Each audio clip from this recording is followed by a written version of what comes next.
வணக்கம் நண்பர்களே, நான் Rajeswara Pandian, SEBI register research analyst, Mumbai. இன்று பலருக்கும் இருக்கும் ஒரு முக்கியமான கேள்விக்கு பதில் பார்க்க போகிறோம். தங்கம் விலை குறைந்து கொண்டிருக்கிறது. இப்போது தங்கத்தில் முதலீடு செய்யலாமா அல்லது இன்னும் காத்திருக்கலாமா?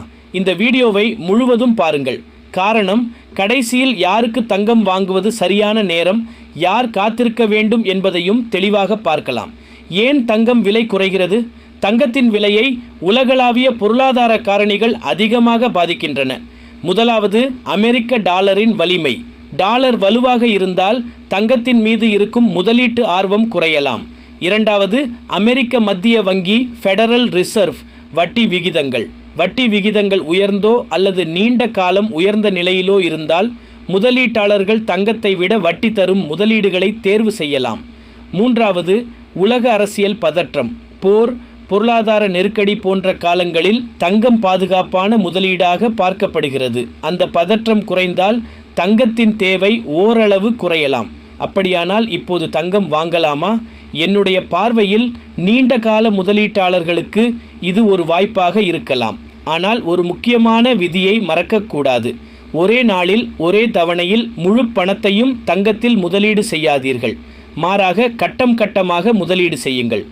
உதாரணமாக, ஒவ்வொரு மாதமும் ஒரு நிர்ணயிக்கப்பட்ட தொகையை முதலீடு செய்யலாம், அல்லது விலை குறிப்பிடத்தக்க அளவில் குறையும் ஒவ்வொரு கட்டத்திலும் வாங்கலாம். இந்த முறையை பின்பற்றினால் சராசரி வாங்கும் விலை சமநிலையாக இருக்கும். தங்கத்தில் எவ்வளவு முதலீடு செய்ய வேண்டும்? நிதி திட்டமிடலில் ஒரு பொதுவான அணுகுமுறை என்னவென்றால், உங்கள் மொத்த முதலீட்டில் 10% முதல் 15% வரை தங்கத்தில் வைத்திருக்கலாம். அதற்கு மேல் தங்கத்தில் அதிகமாக முதலீடு செய்வது உங்கள் முழு போர்ட்ஃபோலியோ வளர்ச்சியை பாதிக்கக்கூடும்.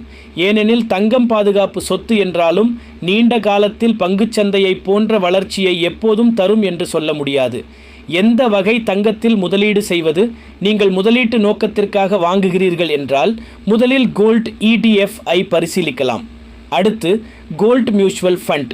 உடல் ரீதியான தங்கம் வாங்க வேண்டுமென்றால் சேமிப்பு மற்றும் தயாரிப்பு கட்டணங்களையும் கருத்தில் கொள்ள வேண்டும். யார் தங்கத்தில் முதலீடு செய்யலாம்? உங்கள் இலக்கு நீண்டகால செல்வ உருவாக்கம், ஓய்வூதிய திட்டமிடல், குடும்ப நிதி பாதுகாப்பு அல்லது போர்ட்ஃபோலியோவில் சமநிலை. இவற்றில் ஏதேனும் ஒன்றாக இருந்தால் தங்கம் ஒரு நல்ல துணை முதலீடாக இருக்கலாம். ஆனால் உங்கள் முழு பணத்தையும் தங்கத்தில் மட்டும் முதலீடு செய்வது சரியான அணுகுமுறை அல்ல. நினைவில் வைத்துக் கொள்ளுங்கள், தங்கம் என்பது விரைவில் பணக்காரர் ஆக்கும் முதலீடு அல்ல. அது உங்கள் செல்வத்தை பாதுகாக்க உதவும் ஒரு முக்கியமான சொத்து. அதனால் தங்கம் விலை குறைகிறது என்ற காரணத்திற்காக அவசரமாக வாங்க வேண்டாம். அதே நேரத்தில் பயம் காரணமாக நல்ல வாய்ப்பையும் தவறவிட வேண்டாம்.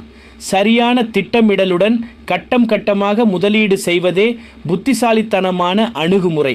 இந்த வீடியோ உங்களுக்கு பயனுள்ளதாக இருந்தால் லைக் செய்யுங்கள், உங்கள் நண்பர்களுடன் ஷேர் செய்யுங்கள். மேலும் இது போன்ற முதலீட்டு மற்றும் பங்குச்சந்தை தகவல்களுக்கு எங்கள் சேனலை சப்ஸ்கிரைப் செய்ய மறக்காதீர்கள். நன்றி.